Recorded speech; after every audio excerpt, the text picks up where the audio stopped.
The Atlanta Braves got absolutely embarrassed by the Colorado Rockies today, losing 10-1 in a new contender for rock bottom. Let's talk about it. This is the Braves Postcast, your instant game reaction for the Atlanta Braves.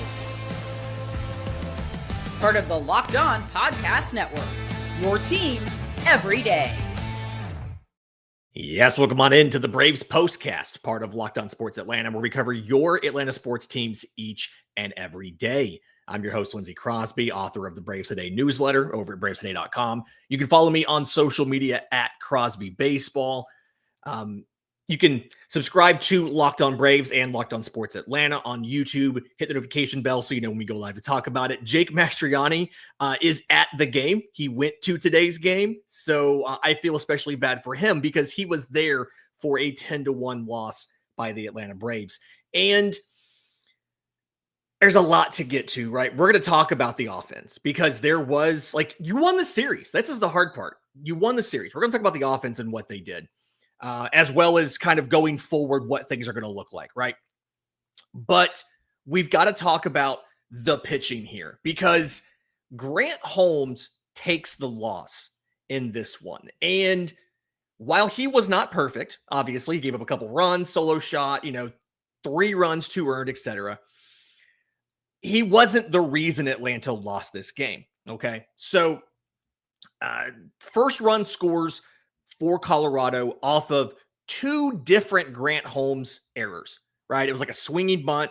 He overruns it and then throws it away trying to make the play. So 2 errors, runners on third. He comes in to score. So no hits, but a run. And then from that point, when he comes back out for the 7th inning,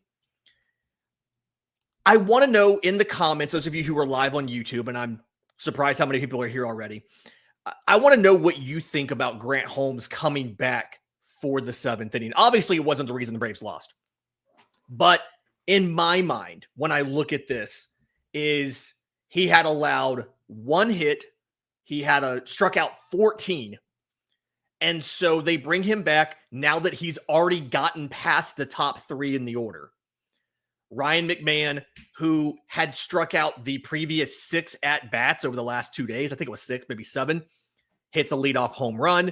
That makes it 2-1. Atlanta had just scored in the bottom half of the previous inning to tie the game at 1. Holmes gives it away. He gets a strikeout. He walks Brenton Doyle. Second walk of the game. They pull him. And at that point, Enyel De Los Santos comes in. And this is where it gets off the rails, right? The Atlanta Braves, and I had this here. The Atlanta Braves threw 32 pitches before they got another out. It took 32 pitches to get an out on the Rockies.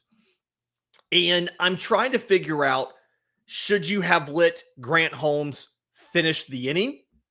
Should you have, when they pulled him, he was at 93 pitches.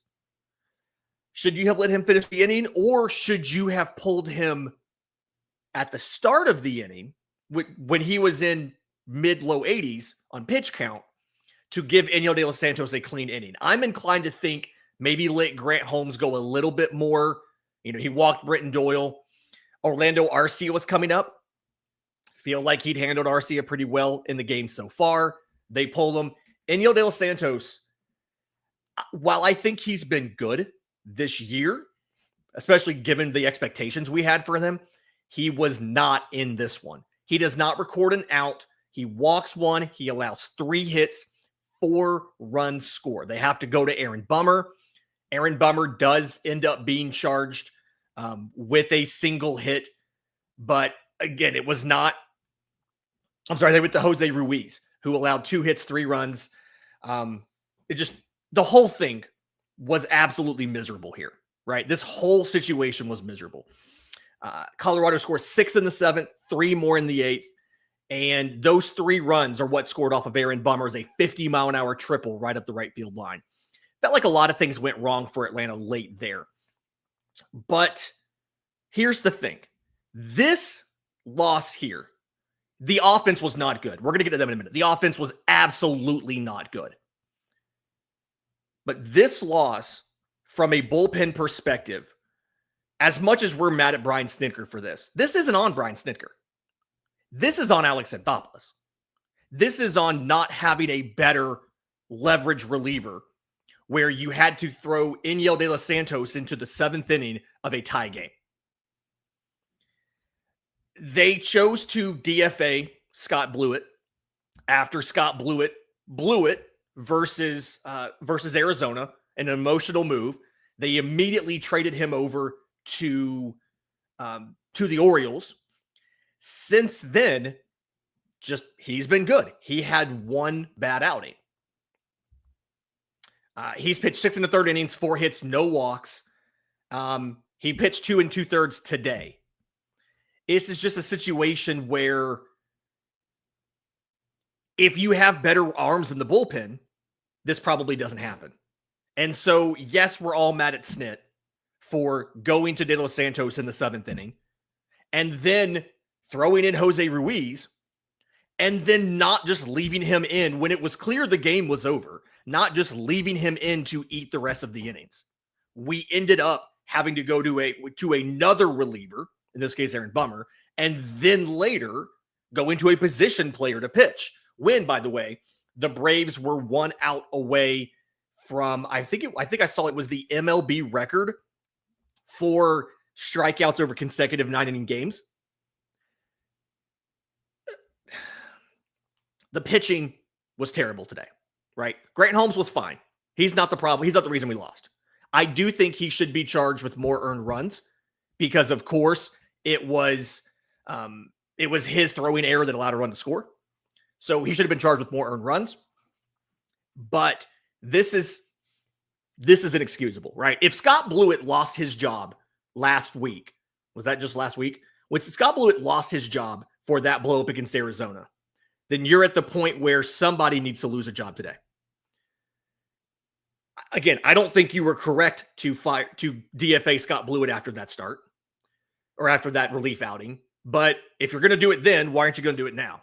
Jose Ruiz should probably not be gone. It is abundantly clear why he was available and nobody wanted him because he was not good here. Two walks, 2 hits, 3 runs, 1 strikeout, 3 total outs recorded.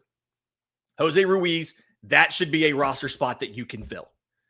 Iniel De Los Santos is I think good enough to keep around a little bit more, but you can't throw him in the 7th inning of a tie game.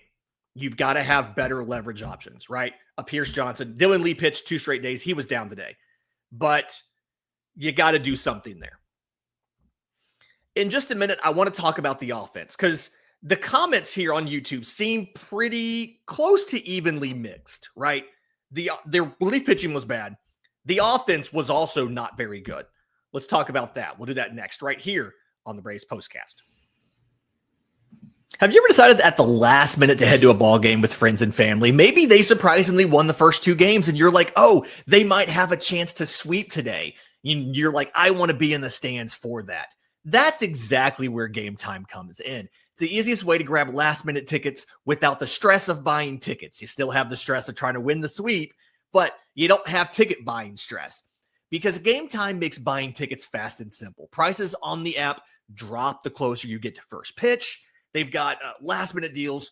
They show you the view from your seat so you know what to be in for, what the sight lines are. And they have the lowest price guarantee that takes the worry out of buying. Like they are the official ticketing partner of Locked On MLB for a reason. Let's say you wanted to check out the starts this week where the Braves are taking on the Mets and they have the big 3 of Schwellenbach, Strider, and Sale going this week. That's what Game Time is for. So take the guesswork out of buying tickets with Game Time. Download the Game Time app, create an account, use code LOCKEDONMLB for $20 off your first purchase. Again, create an account, redeem code LOCKEDONMLB for $20 off. Download the Game Time app today. Last minute tickets, lowest price, guaranteed. The Atlanta Braves offense was not good in this 10-1 loss to the Colorado Rockies. And they had a couple opportunities. I did see a question in here in the chat about Ronald Acuna Jr. So he's on first base, and I think the ball's thrown away. He advances to third. He was correct to run to third base. This is the bottom of the sixth, I believe. He was correct to advance. But what happens after that is he slides in ahead of the tag at third, but he overslides the bag. He was never tagged, so he gets up and he starts trying to run towards home to give Austin Riley time to advance to second base. The mistake here was not Ronald choosing to run, right? That was the correct move, right? The mistake here was oversliding the bag. And Ronald did handle it correctly rather than going back to the bag and immediately being tagged out because the fielder's between you and the bag. Instead, start going towards home so that the trailing runner can advance another base. So he did handle that correctly. I do want to kind of make sure I clarify on some of that. Ronald did handle that correctly after the mistake of oversliding the bag in the first place.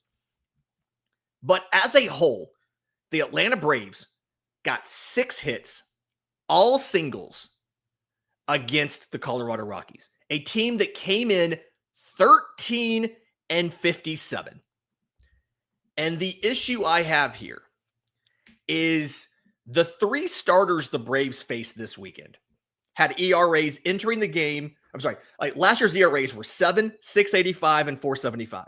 Right? Austin Gomber hasn't made a start this year. He was a 475 last year. The other 2, 7 and 685 this year. The Braves got 5 earned runs in 16 innings off of those pitchers. They struck out 15 times against those pitchers and went 3 for 13 with runners in scoring position against those pitchers.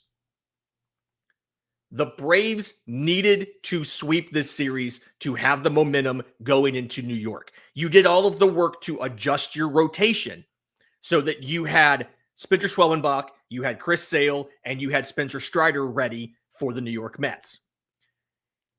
Changing your rotation is not the reason the Braves lost today, right? The bullpen faltered. The offense was bad. I mean, this Atlanta Braves offense should be getting more than just 6 singles against Colorado. And here's the thing. I see Jason in the chat. You need to get a bat or 2 before the trade deadline. I'm really struggling to figure out where you would put that bat. I mean, maybe left field. That's really the only option you have, unless you bench somebody who's signed to a long-term deal. Michael Harris has been better recently. He goes 1 for 3 in this one, but he has been better recently. All of your big guys, they all get a hit, right? Austin Riley gets a hit. Matt Olson gets a hit. Marcell Ozuna gets a hit. But again, everybody's getting singles. And at a certain point, Jake's talked about it half a dozen times on these postcasts. It doesn't matter how many consecutive singles that you get. They scored 1 run in that inning. Part of that was because Ronald's base running error. But this offense, as structured, only works when you're getting the power production. Atlanta had plenty of hard hit balls today. They got 2 singles out of it. And when you don't hit the hard hit, like when you don't get the extra base hits, when you don't get the home runs, this is a bad offense. It's not just that they struggle. This is a bad offense. And what I'm worried about, and I saw a couple people mention this in here, what I'm worried about is you have a day off tomorrow, and then you have a bunch of games in the division. And outside of 3 against Miami, it's 10 tough games, right? It's the Mets for 7. It's the Phillies for 3. I wrote a newsletter last week about how you could get back above 500 and into the wild card race by the All-Star break. And part of what I said you had to do was win every series. You needed to sweep Colorado. You needed to win every series. And I think either way, we will know at the end of next week, not this week, which is Sunday, not this week, the end of next week, when you faced the Mets twice, when you faced Philly, we will know, is this team going to be a playoff team? Are they going, or do they have the potential to get into the wild card race, right? If, again, 10 games against the Mets and Phillies, but the team that played today, despite all the strikeouts, Colorado's terrible at striking out, despite all of the strikeouts today, the offense we saw today is not good enough to make the postseason. The pitching is. The starting pitching was. The bullpen pitching was not. And so we're going to know in the next 2 weeks. But this is just a situation where the Braves had to win this. They had every opportunity to win, and they refused to take it. And it's frustrating. And I can read in all you guys in the chat. Like, just about everybody's in the same point. It's just frustrating at this point because the talent is there. And at a certain point, they have to perform. And if they don't perform, then that'll be it on the season. And one way or the other, we'll know in 2 weeks. This has been the Braves Postcast for Sunday, June 15th. Again, 10-1 loss to the Colorado Rockies to not get the sweep, the sorely needed sweep. Your last sweep is now again Minnesota back in April. Do us a favor. If you're listening on audio, leave a 5-star review, Apple, Spotify, YouTube Music. If you're watching on YouTube, subscribe to both Locked On Braves and Locked On Sports Atlanta. Hit the notification bell so you know when we drop the next episode. Hopefully talking about a Braves win, but Jake will have a lot of thoughts on tomorrow's episode of Locked On Braves. Until next time, this has been Braves Postcast.